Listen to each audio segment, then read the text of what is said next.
This is Kimberly Quinn, host of the Mindcraft podcast, and I can't tell you how much fun I have had doing this podcast. I started when the world closed over the pandemic in an attempt to spread some positivity out there and give people some strategies to enhance their own well being and reduce anxiety and all of that. Now, 2 years later, we're still going strong and now listened to by 52 countries across the world. And I've even helped some of my students get going with their own podcasts. It's super easy to do. And I'll tell you, if you haven't heard about Anchor by Spotify, it is the easiest way to make a podcast with everything you need all in one place. I'll just explain for you. Anchor has tools that allow you to record and edit your podcast right from your phone or computer. When hosting on Anchor, you can distribute your podcast on listening platforms like Spotify, Apple Podcasts, and more. It's everything you need to make a podcast in one place. And best of all, Anchor is totally free. Download the Anchor app or go to anchor.fm to get started. It is a ball. Start today.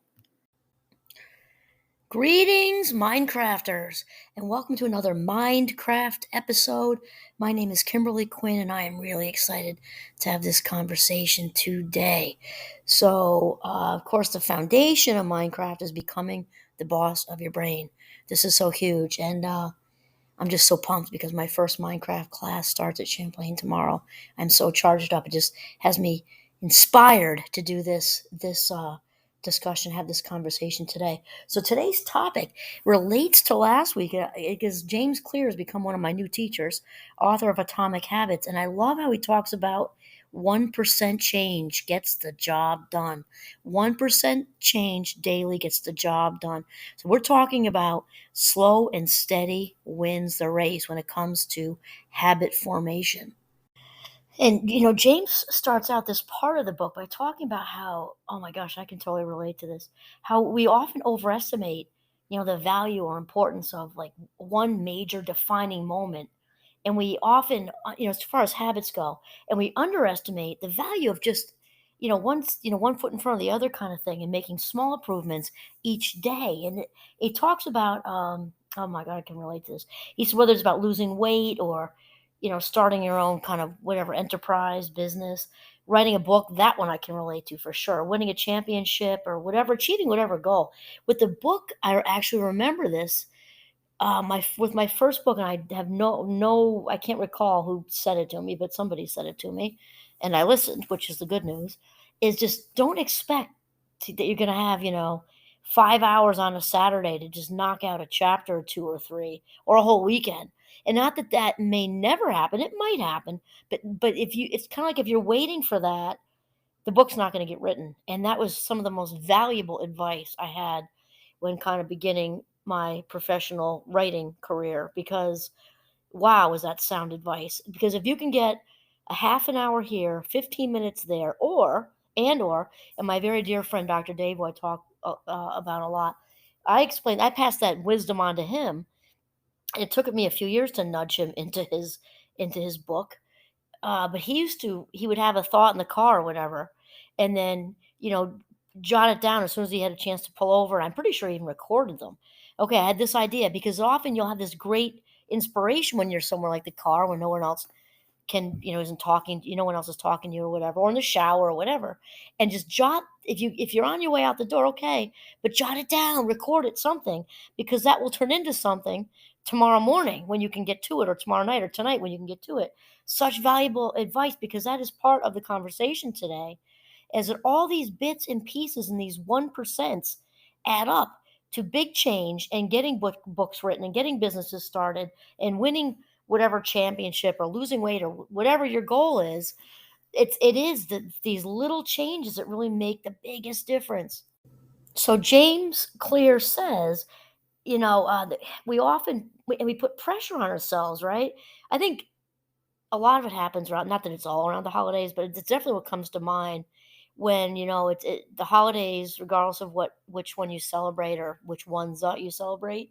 It's a time of lots of celebration and there's lots of indulgence. And it's also, for the most part, during the winter, which if you live in live somewhere where it's colder, it can often be tougher to do the exercising thing. As far as you might have an exercise bike in your house if you're fortunate enough to have one.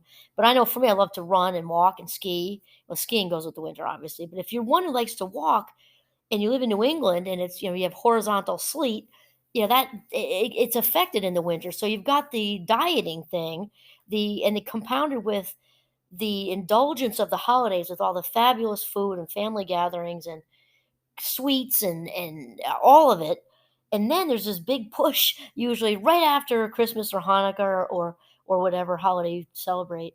And then all of a sudden there's this big push to set the goal for I'm going to lose 20 pounds now because after the holidays. And of course, it doesn't work, which is why, again, when we go on Craigslist, there are treadmills and ellipticals and bikes and everything for on sale for a fraction of the price that the person bought it for, because we know that doesn't work. And James Clear talks about this, that it's unfortunate that people don't stick it out more because they're just not seeing the results yet. They're actually making a difference. They are making a difference, but we get so impatient that we cash in the chips before it actually happens. So then he says, meanwhile, instead of this earth-shattering improvement, right? He says, meanwhile, improving by 1% isn't particularly notable. Sometimes it isn't even noticeable, but it can be far more meaningful, especially in the long run. The difference a tiny improvement can make over time is astounding. Here's how the math works out. If you can get 1% better each day for 1 year, you'll end up 37 times better by the time you're done. Imagine that. Conversely, if you get 1% worse each day for 1 year, you'll decline nearly down to zero. What starts as a small win or a minor setback accumulates into something more. Wow. When I first read this a while ago, because I'm way farther into the book now, but this was just so exciting. I wanted to chat with you about it. I thought, wow, this just really made a difference in my head. We actually just did get an exercise bike. I'm outside a lot. I walk, as you know, anybody who watches my videos knows I'm outside with little Giovanni, the golden retriever, almost every day, unless it's horizontally raining with lightning or something. But I'm all I've because of this book, I have shifted into this 1% thinking because it takes the pressure off. And not that it's been a very long time, but it's been, I think, a little over a week, also with some weights, and the whole thing is 20 minutes tops. I would say like 15 to 20, somewhere in there. And it's really working. Also with the habit stacking that we'll get to.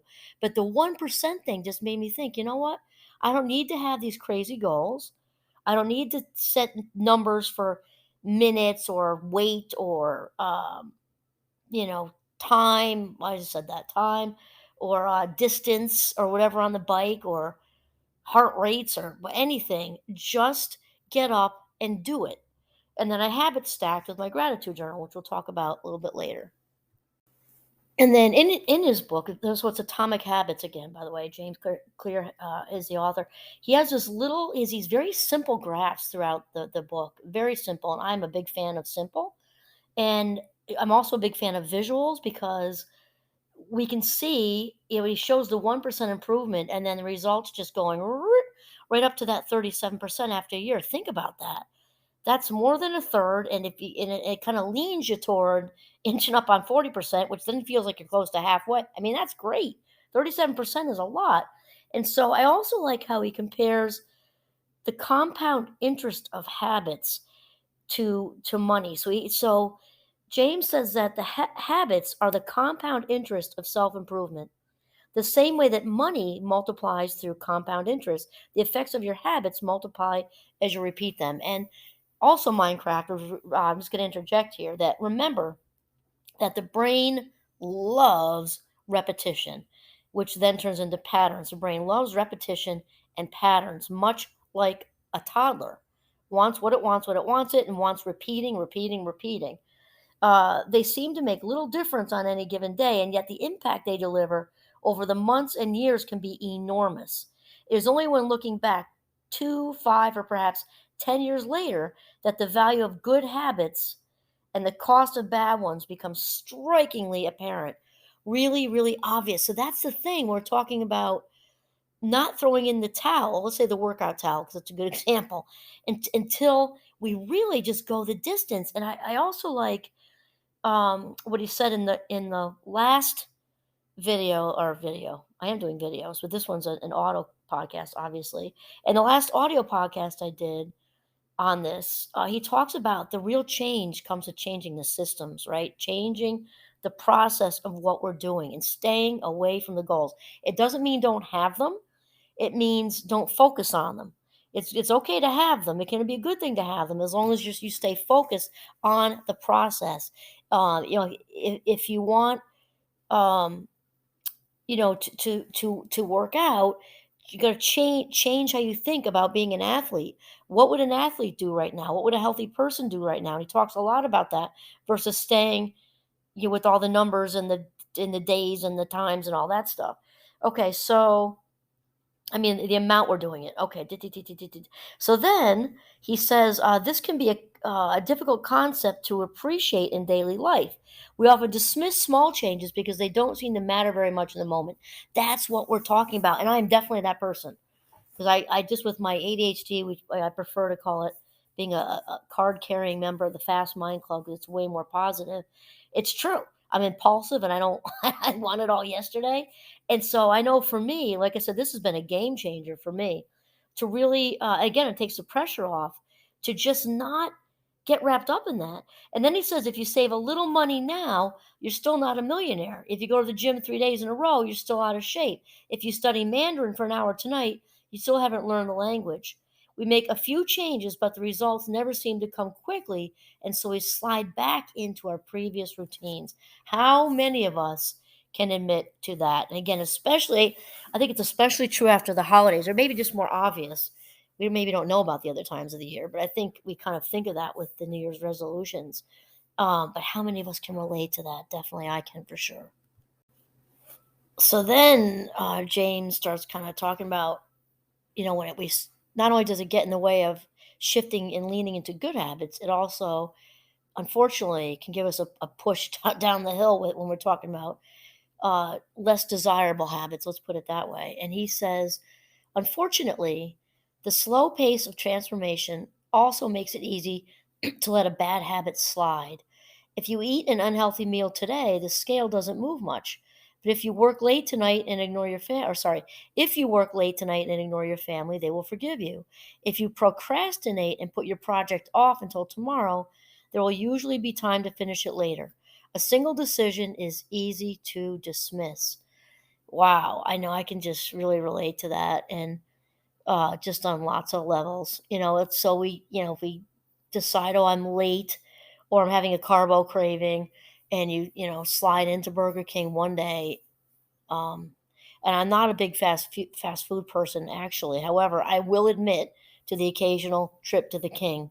And I also can agree that because sometimes be months and months and months where I've been there, and then I can definitely say, like, oh, wow, I could do this today. And all of a sudden it's like a revisit, and then it makes it easier to do it the next time, no question. And the late night, checking emails thing also I can relate to as well. And then he says, James Clear says, but when we repeat 1% errors day after day by replicating poor decisions, duplicating tiny mistakes, and rationalizing little excuses, our small choices compound into toxic results. It's the accumulation of many missteps, a 1% decline here and there, and that eventually leads to a problem. And I think one of the reasons, because I read voraciously, anything I can get my hands on when it comes to positivity, mind crafting a lifestyle and things like that. I don't usually stick with books. After I can tell within the first maybe half page at the most, if I'm really being patient, which is not a word that fits with me very well, maybe a page and a half.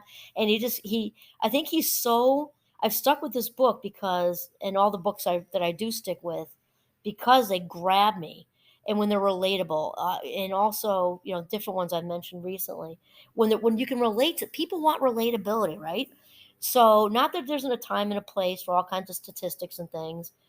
I've done research and I enjoyed that a lot actually. And there's a place and time for that.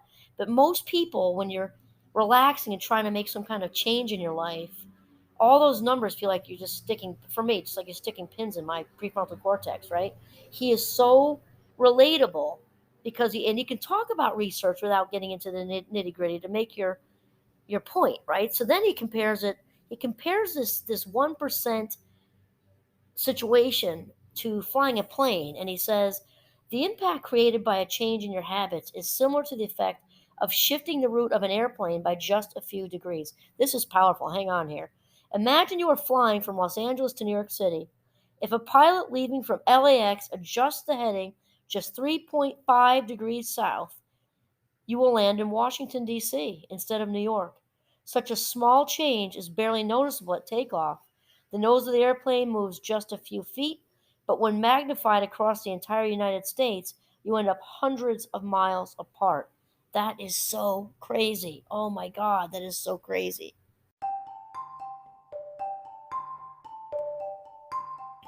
Okay, and here comes a comparison because this is so relatable. Oh my gosh, I love this. He says, James says, similarly, that's my husband mowing the lawn. I'm sorry, I was going to wind up here. Similarly, a slight change in your daily habits can guide your life to a very different destination. Making a choice that is 1% better or 1% worse seems insignificant in the moment, but over the span of moments that make up a lifetime, these choices determine the difference between who you are and who you could be. Let's say that again. Let's say that again. Making a choice that is 1% better or 1% worse seems insignificant in the moment, but over the span of moments that make up a lifetime, these choices determine the difference between who you are and who you could be. Success is the product of daily habits, not once in a lifetime transformations. And there you have it. Slow and steady wins the race. 1% improvement daily gets you to 37% better by the end of the year. Awesome. This is Kimberly Quinn signing off from the beautiful northern Vermont. Have a mindful day.